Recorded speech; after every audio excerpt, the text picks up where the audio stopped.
Hindi po. Hindi po. Never. Hindi po. Hindi mo naman siya kailangan subukan para malaman kung masama ba siya talaga.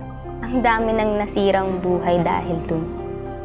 Marami pa akong pangarap sa buhay na gusto ko to pa rin lahat. Sa akin, wala talagang magandang maidudulot yun. It's easy to say no pag alam mong masama. Pag ginawa mo yun, hindi lang naman yung sarili mo sinasaktan mo eh. Hindi pati yung pamilya mo. Protektahan nila yung sarili nila. Sila mismo lumayo dun sa tukso.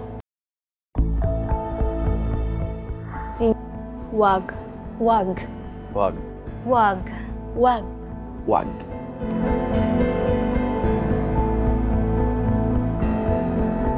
Huwag mong subukan.